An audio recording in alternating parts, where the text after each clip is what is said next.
Hi everyone. तो आज ना मेरे पास एक बहुत ही स्पेशल गेस्ट है, डॉक्टर छवि। एंड रीज़न हम आज उसका इंटरव्यू ले रहे हैं क्योंकि उसका एक ना रैंक 91 है आईएनआईसीटी नवंबर के अंदर। लेकिन उससे भी बड़ी बात ये है कि उसका लास्ट नीट पीजी में rank was 7000। Then she had a rank of 1100 in the May exam. जो सबसे बड़ी बात है कि she did not give up and she is here giving a interview on the DAMS channel, जो उसका due रह गया था पहले। Now she is giving that due interview and वो अब वो वापस आके वो सर्कल को क्लोज कर रही है जो उसका रहता था, है ना। And I always felt, you know, because she has been a 4 year डैम student and every time I have interacted with her, I always felt that she has potential. और for me it is very emotional moment and very I am very happy about it कि वो finally अपना due जगह पहुंच गई है। सो छवि, कैसा लग रहा है? सर लाइक बहुत ही अच्छा लग रहा है। आई एम्स दिल्ली या फिर टॉप सेंट्रल इंस्टीट्यूट्स में जाना was has always been my dream. और नीट के बाद ये ड्रीम रह गया था, सो था कि यार पीजी में तो अब जाना ही है। तो पूरा बता, मुझे थोड़ा डिटेल में बता, नीट नीट के अंदर कैसा था, मतलब मतलब were you always a good student? Sir, in NEET UG, I had 17 rank थी मेरी, all India rank 17, so I got into MAMC. And then throughout the profs, I was very good student. I read the standard textbooks and DAMS. Second year में join किया था as a weekday student. After that, like हमेशा मतलब रहता ही था कि पढ़ना है and I have to perform in the PG. And reading the textbooks, I remember sir आपकी सीरी फोर्थ में हमारी क्लास थी and आपने कहा था कि स्टैंडर्ड टेक्स्ट बुक्स पढ़नी ही है so that it smoothens the edges जो एक स्टोरी फॉर्म में बन जाती है। तब से मुझे हो गया कि नहीं, सुमेर सर ने कहा है करना है। So like through out till the profs final year I had read the standard text books and profs में भी अच्छा ही करती थी। देन इंटर्नशिप, मैमसी की इंटर्नशिप इज क्वाइट हेक्टिक, तो इतना कोप अप नहीं कर पाई थी and so I after main preparation start करी थी। So the journey of dance is like काफी अच्छी रही थी मेरी and I really thank DAMS for this. नहीं नहीं, मुझे ऐसा लगता है कि finally you got what is rightfully yours. जो मुझे लगता है यूजी के समय रह गया था, फिर इंटर्नशिप के बाद रह गया, and finally you are in that place. और you know I remember, like you know, I think we have interacted in multiple times in the classes. I think second third year में बात हुआ, फिर I think आपके साथ एक बार NEET PG के रिजल्ट के बाद में भी मेरा बात हुआ। So every time I have interacted with you, I have always felt that you have, you know, you are performing underperforming as per your ability. क्या इसका ये कारण हो सकता है that you expect too much out of you? मतलब कभी-कभी क्या होता है, एक बच्चा मैंने देखा कि अपने ऊपर बहुत ज़्यादा स्ट्रेस ले लेता है और उसका परफॉर्मेंस कम हो जाता है, and then when you go all out in a relax manner you perform better. Yes sir, मतलब because नीट यूजी की रैंक मेरी काफी अच्छी थी बट आपने भी एक बार सीरी फोर्थ में कहा था आपकी क्लासेस में that NEET UG and PG is different, here we have 19 subjects. तो एक तब से एक माइंडसेट था कि नहीं, अब तो अभी भी टॉप 10 टॉप 20 में आनी चाहिए थी एंड काफी प्रेशराइज तो मैं थी ही even my appearing for my PG. तो दैट मतलब थोड़ी बहुत परफॉर्मेंस डिग्रेड हुई थी एंड प्लस इंटर्नशिप का भी थोड़ा प्रेशर था। सो आई वाज लाइक नहीं, अब थोड़ा फ्री होकर एक बार मुझे वापस अटेम्प्ट देना है। I don't want to sacrifice on the branch in the college and I think I deserve better. So एक रैंक को मैं भूल गई थी कि नहीं, because in one of your TNDs I attended, आपने कहा था कि ranks is not what I am, आपने ऐसा कुछ लाइन कही थी and in the TND notes मैंने आपकी लाइन सबसे पहले वही लिखी थी अपने नोट्स में कि ranks do not predict who I am better than that. बस एक वही लाइन मैंने रखी थी and I started preparing again with a fresh mind, एक टेंशन फ्री रिलीव होकर थोड़ा मैंने स्टार्ट किया था and that definitely improved me in my preparation. And you know I remember, जब हम एक बार, तो ऐसा पॉइंट था जब I think you had thought कि मैं छोड़ती हूँ, नहीं कर पाऊंगी, and I think we met. And मुझे ऐसा लगता है कि ना वो बहुत इंपॉर्टेंट मोमेंट है कि एक मोमेंट होता है जिंदगी के अंदर जिसके बाद हम ट्रांसफॉर्म हो जाते हैं। And I feel now that, you know, I when I talk to you today, I can't even identify कि वो वही बच्ची है जो थोड़े महीने पहले कह रही थी कि सर नहीं कर पाऊंगी, और आज ऐसा लग रहा है कि अब तो दुनिया जीत लेगी। So tell me more about it कि कैसे हम अपने आप के अंदर बदलाव ला पाते हैं। सर जब मेरा नीट यूजी बहुत बिगड़ गया था, sudden health issues came and everything and मतलब पता चल गया था कि यार दिस इज नॉट, अच्छा नहीं गया paper and I was completely shattered कि नीट यूजी में इतना अच्छा परफॉर्म किया throughout the profs, I had been performing well and sudden setback लगा था। सो सेल्फ कॉन्फिडेंस मतलब उड़ गया था एंड एवरीथिंग वाज परहैप्स मतलब क्वेश्चन मार्क लग गया था everything potential ability everything was like dumped and I was like I'm good for nothing at that time I texted you and you had called me in the office DAMS office and come आप और दीप्ति वहां बैठे थे the way you calmed me down that was a game changer and that time the trust that you'd shown in me I think that led me ahead कि throughout even the drop वाला time में I was always felt कि यार I don't think if I'll be able to perform even in the November INI but हमेशा आपकी बात हमेशा दिमाग में गूंजती थी कि नहीं तू कर सकती मुझे पता है तू करेगी and I am giving you INI TND and I want you to come here and give an interview so बस आपकी बात से मतलब इतना मैंने कर लिया ना दैट किसी ने ट्रस्ट शो किया था and whom I really look up to so you have been my role model in this PG preparation तो लगता था कि यार सुमीर सर ने कहा है मतलब हो जाएगा आपकी बात बस लाइक गोल्ड स्टैंडर्ड और करना है अच्छा, सो अब मैं लाइक तुझे एक बात बताऊँ कि अब मैं तुझे एक और बात बता रहा हूँ आज के लिए, जो हमने पहले बात की उसको आज बताऊँ। ये भी रैंक ना तेरी नहीं है, तू इससे भी ज़्यादा डिज़र्व करती है। So now keep this in mind for your future career that you whenever you are during your MD, DM, whatever, you have more potential than what you believe, है ना? जैसा तू सोच रही है उससे ज़्यादा कर सकती है। इसमें भी एक 9 एक्स्ट्रा आ गया है। है ना? अच्छा बेटा, tell me more about the exam. ये इस बार का जो आईएनआई सेट था थोड़ा अलग था, 4 सेट्स में था। What was your observation about the exam and the distribution of the exam?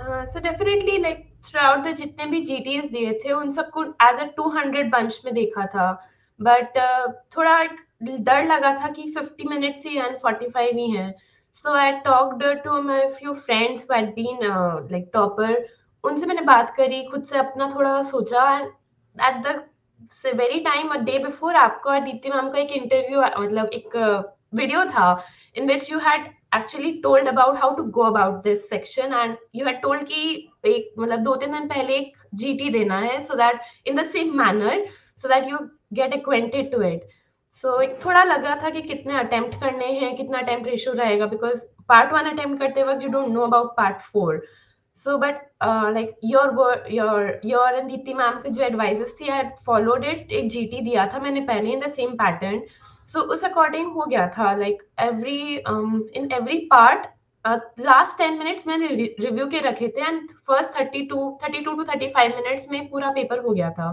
So as such difficulty नहीं आती है once you are prepared you there as a warrior like you said so like paper करना आना चाहिए कैसा भी pattern हो if you are well prepared you will sail through like everything that will not be an issue so how एक many हो did गया you attempt? कितने अटेम्प्ट किए? अराउंड 193 टू 194 अटेम्प्ट किए थे परफेक्ट। और कोई ऐसा सेट था जो ज़्यादा मुश्किल या ज़्यादा लंबा लगा? लाइक ऐसा कुछ था नहीं बट थोड़ा फर्स्ट सेट में होता है कि स्पीड बनने में टाइम लगता है सो फर्स्ट सेट में अराउंड 5 to 7 मिनट्स मिले थे for review other than that मतलब काफी इजीली हो गए थे सेट्स थोड़ी स्पीड एज यूजुअली रखते ही हैं इवन इन जीटीज लाइक 40 मिनट्स लास्ट में रिव्यू के लिए रखते ही हैं so that actually got divided and like practice जितने किए थे जीटीज तो उतनी डिफिकल्टी नहीं आई थी मुझे सो इट ऐसा वाज लगा कि इस बार के पेपर में ना कि एग्जामिनर ने भी सोचा कि आजकल के बच्चे ना लंबी पिक्चर देखते नहीं, रील देखते हैं, तो इनको छोटे-छोटे टारगेट दे दो। एक दे 45 मिनट्स कर, 45 मिनट्स कर, 45 मिनट्स कर। मुझे लगता है फ्यूचर में तो ऐसा होना चाहिए, बीच में ब्रेक भी दे देनी चाहिए, 45 मिनट्स के बाद जाओ चाय पी के आओ, दोबारा करो। एंड तो जैसे यूएसएमएलई में होता है, it was like a block structure. तो you were yes thinking one block at a time, तो उतना प्रेशर नहीं फील हुआ जितना 200 क्वेश्चन का प्रेशर फील होता है। एग्जैक्टली ये मुझे एडवांटेज भी लगा था लाइक अभी के लिए 50 है उस 50 पे ही फोकस करना है you don't have to think about the other two 150 questions एक थोड़ा ये मेरे साथ इशू आया था that when I just about to enter the second part मुझे याद आया था यार एक क्वेश्चन मैंने गलत किया है but I could not correct it because time was over so एक 3-4 क्वेश्चन मेरे ऐसे गलत हुए थे बट ओके लेकिन अब ये पता है ना कि कुछ कर नहीं सकते। अगर पता होता कुछ कर सकते हैं तो हम थोड़ा शफ़ल करते रहते हैं, चल पीछे जाते हैं, हाँ आगे जाते हैं। आगे अभी वो जाते उन्होंने बोला कि नहीं भाई ये खत्म हो गया। खत्म हो गया सो एक ये भी था कि 50 खत्म है अब इस पे ही फोकस करना है तो हुँ। It was like four different exams at a stretch उस तरह से मैंने लिया था पेपर को Most students that I've talked to found this pattern to be more easy on the mind during the exam. It was clutter free that you finish the set and move on to it. Probably, Yes, sir. Yes. this is one of the experiments that the AIIMS people are doing for when they are evaluating what should be the best strategy for next in future. So शायद Mhm. वो उसी तरफ बढ़ रहे हैं कि आगे जाके नेक्स्ट को भी ब्लॉक सिस्टम में लेके चले जाएंगे, जो एक ओरिजिनल पैटर्न था ना कि हर दिन Yes. पे अलग अलग लेके आना है, वो हाँ, बहुत हाँ। ज्यादा टीडियस हो रहा था, तो शायद वो उसको भी ब्लॉक्स में कन्वर्ट करेंगे। Let's see how it goes. Yes, अच्छा sir. बच्चे, अब थोड़ा-सा हम डैम्स की जर्नी पे वापस जाते हैं कि हम सेकंड ईयर से पढ़ना शुरू किए, थर्ड ईयर में पढ़े, फिर आई थिंक आपने टीएनडी भी किया, आईएनआईसेट टीएनडी भी किया। तो क्या आपको लगा कि DAMS had the right products for you at the right stages in your career? Definitely, sir. I remember हमारी फर्स्ट क्लास दीक्षा मैम की थी in the path. I ma'am के जो नोट्स थे it's like imprinted onto my mind and वहां से my journey start हुई. Then at every step इतने concise and crisp notes DAMS के I don't think any other institute has. So it's easy to prepare, easy to revise in the last 10 days and itna high yielding and itna crisp content hai, so that definitely helps you because high yielding cheezeं retain करने में and performing in the exam is very well set with DAMS. Also एक मुझे Sandeep Madan sir की बात याद थी. In the classes he had told कि बेटा कुछ भी हो जाए इंटर्नशिप में भी तुम्हें टाइम लाइक 12 to 14 आवर्स भी कितने बार लग जाएंगे, but you have to give at least 1 hour every day कि तुम पढ़ो. That consistency should be there. कुछ भी हो जाए, बीमार हो, 1 घंटा तो मिनिमम पढ़ना ही है दिन का. So from the second year onwards I kept that thing on कि इंटर्नशिप में भले 24 आवर ड्यूटी भी लगी पर आके 1 घंटा पढ़ूंगी फिर सोऊंगी. सो डांस का काफी हेल्पफुल था. इवन इन द INITNDs जो कि पेपर्स हैं दे आर वेरी कंसेप्चुअल, थोड़े मतलब रटाफिकेशन वाले कम, कंसेप्ट बेस्ड क्लिनिकल ओरिएंटेड काफी ज्यादा चीजें हैं. Even in the mock test and the CBT that was there. So मतलब हवाबाजी नहीं थी क्वेश्चंस की. It was exactly the same question that came in the paper. And even कितने क्वेश्चन ऐसे थे कि जैसे एक ENT में क्वेश्चन था on Rinne's test, Weber's test. So I was discussing with my friend and a similar type of question had come in the paper. So काफी similarity है with DAMS के mock tests, CBTs and the real exam. Were you also happy with the revision programs that we have like DVT, INI, PYT, जो हम revise करते हैं concise में? So yes, मैंने internship वाले टाइम में अराउंड द लास्ट ईयर मैंने DVT attend किया था and that DVT was very helpful. Like it was completely PYQ based, image based, सब कुछ everything that you require in the last few days वो सब कुछ था उसमें. पीवाईक्यू वाले पीवाईटी वाली जो सीरीज थी that was also very high yielding because कितनी चीजें you just need not know, मतलब you need to know the topic not the question per se. So that definitely gives an insight to every question that has been repeatedly asked in the INICET, which is very important because INICET keeps repeating the questions, not the, मतलब keep repeating the topics, not the questions. So काफी helpful रही है थी पूरी series and everything. अच्छा बेटा, मेरे को ना अब तो 2-3 चीज़ें पूछनी है जो ना मुझे लगता है आप बता पाओगे, क्योंकि you have seen the journey ups and downs पूरा देखा है। Yes, एक तो sir. ना मैं ये चाहता हूँ आप मुझे बताओ कि जैसे ना कॉम्पिटिटिव एग्ज़ाम में 2 तरह की अप्रोच है। एक तरह के बच्चे मैं देखता हूँ जो उसको ओवर सिम्प्लीफाई कर देते हैं। ओवर सिम्प्लीफाई मतलब वो कहते हैं खाली पीवाईक्यू आएँगे, और Hmm. असली एग्ज़ाम में जो क्वेश्चन आते हैं वो टॉपिक होता है, लेकिन चॉइसेस थोड़ी ट्रिकी होती हैं, सोचना पड़ता है। और वो अपने आप को वहाँ Definitely. सरप्राइज़ पाते हैं। ये ओवर सिम्प्लीफाई कर देते हैं। एक उसे ओवर कॉम्प्लिकेट कर देते हैं। वो सोचते हैं पता नहीं क्या ही पूछेंगे एम्स के अंदर, जबकि टॉपिक यूजुअली आते हैं।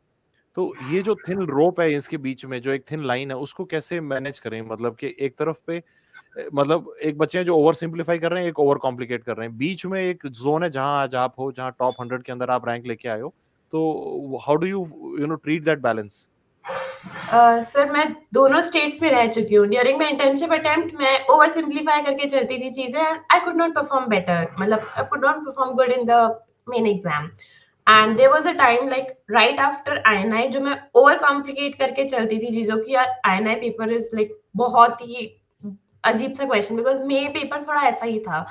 बट हुँ। Then I came to a balance, GTs देती गई, उससे पता चलता गया कि यार I have to be in the mid way, not this way, not this way. The neutral is required. That comes with, for me, it came with practicing as much GTs as I could because जैसे Deepti ma'am की the 3 column strategy that was there, I followed it throughout in every GT. So उससे पता चल रहा था कि मैं silly mistake mostly उन question में कर रही हूँ जहाँ पे overthink कर रही हूँ. And मतलब once you review your GTs पता चलता है कि हाँ कहाँ पे कितना सोचना था, किसमें कम सोचा, किसमें ज्यादा सोचा. So I think practicing GTs helped me a lot, and PYQs में भी it's like जितने PYQs मैं देती गई थी, I saw the pattern of the question that was asked, not the question per se. So that helped me. And बाकी Q bank तो मैं साइमल्टेनियसली अराउंड कर ही रही थी पूरे टाइम, तो उससे पता चलता रहा था. So question practice along with your integrate revision that helped me. अच्छा, डू यू थिंक, अच्छा एक तो ये हो गया, दूसरा एक बात है, ये तो हमारा स्ट्रैटेजी हो गया, पढ़ने का तरीका हो गया, एग्जाम का अप्रोच हो गया, लेकिन इसके अलावा ना मुझे लगता है एक और कंपोनेंट है जो ना कहीं आप ट्वीक कर लेते हो और उसके बाद आप परफॉर्म करना शुरू कर देते हो। And I have seen this many times, sometimes वो बिलीफ हम अपने अंदर खत्म कर लेते हैं। कई बार मैं देखता हूँ स्टूडेंट्स होते हैं, कहते हैं सर मैं तो नहीं कर पाऊंगा या मेरा तो लेवल इतना ही है, जबकि जब वो मेहनत करते हैं they are able to improve. This year we have seen students who have improved from 1 lakh rank to top 1000 rank also. तो ये क्या वो मिसिंग इंग्रेडिएंट है जो चाबी घुमा के फिर हम एकदम टॉपर बन जाते हैं? बहुत सारे लोग जानना चाहते हैं। So that missing ingredient for me it was the basically the support, क्योंकि once एक setback लगता है it's very natural to feel very low and lose self confidence होता है, it's very natural. But at that time the support that I got from my family, from you teachers, my friends, उन्होंने मुझे they never let me give up. एक तो positive friend circle होता है, जो relatives का, फ्रेंड्स का, teachers का एक सपोर्ट रहता है, that is super important. Other than that I think just leave those thoughts away and you just start preparing. और कुछ हो नहीं सकता है, you पढ़ना ही है, पढ़ना ही पड़ेगा. So पढ़ते रहो and I think once you start improving your scores in the GTs, मैंने एक पेपर लगा लिया था right in front of my study table, कि उसमें अपने GTs के स्कोर लिखती जा रही थी, ranks out of how many students, correct, wrong, जितने, and the number of hours I have studied every day. For example like I use to मतलब डे को पर्टिकुलर पार्ट्स में डिवाइड कर दिया, and I have to maximise the output of every particular part, like 9 to 12, 12 to 3. तो उसमें मैं कितने hours पढ़ी. So once you see that progress every day, that you are improving every day, I think that gradually keeps मतलब मिलता रहता है motivation. So I don't think कि यार मतलब you don't need motivation externally. खुद से जब खुद की प्रोग्रेस देखोगे तो अपने आप थोड़ा लगेगा कि और करना है, और करना है. जो अचीव कर लिया इट डजंट सीम बिग, और करना है, that fire in the belly that you always said. So I was always like वो फायर चाहिए and you will sail through. मुझे ऐसा लगता है कि ना what she has told us is the way to make a comeback. वो पूरा का पूरा कॉपी बुक एकदम सही तरीका है जैसे आपको कमबैक करना है। And I want to tell this to students who may not have done well in this exam. उसने पहले अपना बिलीफ वापस लेके आई। जब अंदर से बिलीफ नहीं था तो she looked for belief around and she surrounded herself with people who believe in her. और जो बिलीव नहीं कर रहे थे उनको हटाती गई। She was with the people who had positivity for her. She created a circle of positive around her. Then she started accumulating tiny victories कि मैं जीटी दूंगी, विक्ट्री आएगी, और हर विक्ट्री को डॉक्यूमेंट करती रही so that she yes yes. Has a vision that she can see कि मैं इंप्रूव कर रही हूँ। उससे उसका बिलीफ और बढ़ता गया and that improved her confidence and when she reach to a threshold of confidence she press the pedal to reach to the maximum output. I think definitely. ऐसे ही कम बैक करना पड़ता है और this is very critical that everybody who is listening to us today should believe in the possibility. That possibility is that whatever rank you are today, you can improve massively, but you have to start with the belief, then accumulate tiny victories, then get to the level of confidence, and then press the pedal. So, Shavi, it has been such a pleasure to talk to you. Before I ask you, which branch do you want to pursue? Sir I am actually like ruling out branches as of now, like sure नहीं हूँ कौन सी लेनी है. So let's see. कौन कौन सी हट गई? अभी तक तो मेडिसिन पीडियाट्रिक्स हट चुकी है, मे बी डर्मा भी हट चुकी है. Now I am thinking about radio, obs gynae and ऐसे ही देख रही हूँ अभी तो. देखो, मैंने तो ये पीडियाट्रिक. देखा है इतने साल में ना, जो बच्चे सारी ब्रांच को रूल आउट करते जाते हैं ना, आखिर में रेडियोलॉजी पे रुकते हैं। Let's see. Let's see. बच्चे आपके पेरेंट्स अराउंड हैं तो एक बार उनको भी कांग्रेचुलेशंस कर दें। आधे अराउंड और अभी नहीं? या दे आर अराउंड. मम्मी एक बार आना. Yes sir they are coming. I think so उनके लिए आई भी एक थिंक मोमेंट ऑफ प्राउड है। सर मेरी सीबीटी में भी रैंक जैसे इन द सर आपको पापा है गुड हाँ मॉर्निंग जी आंटी नमस्ते। नमस्ते कांग्रेचुलेशंस। Thank you congratulations. बच्ची ने बहुत अच्छा किया है और अभी वो अपनी सही रैंक पे आ गई है। अपनी सही बिल्कुल रैंक पे आ सही गई है। कांग्रेचुलेशंस। थैंक्स अल्लाह सर आप कुछ कहना चाहेंगे बच्चे के मेहनत के बारे में?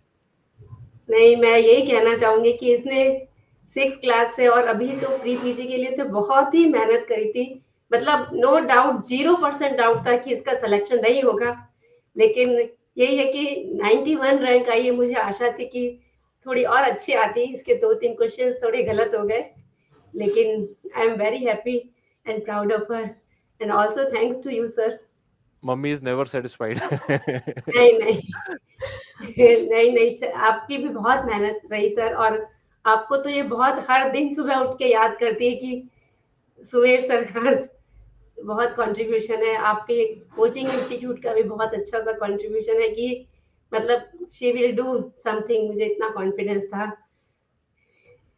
कोई ऐसी चीज जो थैंक आपको यू कोई ऐसा मतलब आपको ऐसा लगता है कि हार्ड वर्क तो हमेशा से करती आ रही है ये, बिल्कुल लेकिन सर बीच में जैसे जब इसका नीट पीजी का रैंक आया तो उस समय पे वो रैंक के बाद ना इसको आज जो ये रैंक लेके आई है उसके अंदर इसने अपने आप को प्रूव किया। तो उस समय पे बीच में मतलब घर पे कैसे बात होती थी या कैसे आप मोटिवेट करते थे इसको? नहीं सर ये बहुत उसके बाद थोड़ी-सी बहुत नर्वस हो गई थी, लेकिन फिर भी ये मोटिवेटेड थी कि मैंने कहा नहीं, अपने को इंटर्नशिप में बहुत तेरा हेक्टिक था एमएमसी का, इस वजह से भी ये नहीं कर पाई, लेकिन यू विल डू मतलब कोई डाउट नहीं है और कॉन्फिडेंस हमेशा इसको बूस्ट अप ही करते रहे हम, इसके फादर भी, मैं भी और इवन इसका ब्रदर भी कि नहीं, यू विल डू समथिंग और इसने कर दिखाया। ये बिल्कुल इसका था, कंट्रीब्यूशन था। और कॉन्फिडेंट थी ये कि नहीं मैं कर दूंगी अच्छा, एक रिक्वेस्ट है मेरी आपसे कि कुछ बच्चे होंगे आज हमें यूट्यूब पे देख रहे होंगे जिन्होंने इस बार अच्छा नहीं किया है। तो एज़ अ हम्म मदर आप उन्हें क्या कहना चाहोगे कि वो थोड़ा मोटिवेटेड फील करें? नहीं देर है पर अंधेर नहीं है मैं ये कहना चाहती हूँ इस बार नहीं तो अगली बार definitely they will get the rank and हमेशा मोटिवेटेड रहना चाहिए पेरेंट्स को भी रहना चाहिए और बच्चों को मोटिवेट करते रहना चाहिए कि आज नहीं तो कल मेहनत रंग लाएगी जरूर लेके आएगी मेहनत और बच्चे कर लेते हैं मतलब कि डिमोटिवेशन का कोई रोल ही नहीं है केवल मेहनत और मेहनत से ही सब कुछ मिलता है ये मैं मतलब कहना हार्ड चाहूंगी हार्ड वर्क वेस्ट नहीं जाता। I think if we put it in one line कि हार्ड वर्क खराब बिल्कुल नहीं जाएगा। आज भले ही वो रैंक में नहीं है लेकिन अगर आपने मेहनत की है तो अगली बार वो फ़ायदा देगी देगी। बिल्कुल देगी ये 100% है और भगवान और सबका साथ तभी रहता है जब हम मेहनत के साथ रहते हैं हार्ड वर्क तो डेफिनेटली वर्क करता है मैं इतना कहना चाहूंगी अब मुझे पता चल रहा है वो लड़की की रैंक क्यों आ रही है। मम्मी टोटली मोटिवेटेड है and mummy has made her the I think we are as teachers, as parents we are all very proud of your achievement बेटा। Any final message Chhavi from your side to future aspirants? So I would say that as my nana, he is no more now. He used to say that intelligence and diligence will lead to result. If you think कि तुम intelligent नहीं हो, put in more efforts, be more diligent, and that will definitely come with the results. So be disciplined and like discipline in the sense कि उठना है तो उठना ही है, पढ़ना है तो पढ़ना ही है, no matter what. So be disciplined. Consistency will naturally flow in once you're disciplined and enjoy the process. Like when I look back, I really see that journey was more beautiful than the result today. So I think all the best, everyone, and definitely trust yourself, trust the process. You will get your results as you like it. Thank you बच्चे and I think बहुत ही बढ़िया आपने बात बोली and मुझे लगता है कि आप आगे और भी अच्छा करोगे। आप लोग दिल्ली में ही हैं तो कभी आप इस तरफ आएँ तो ज़रूर मिलें। I wish you all the best and God bless you. Congratulations once more to the entire family and I pray that you get the branch of your choice in the place of your choice बेटा। God bless you. Thank you so much, sir. Thank you.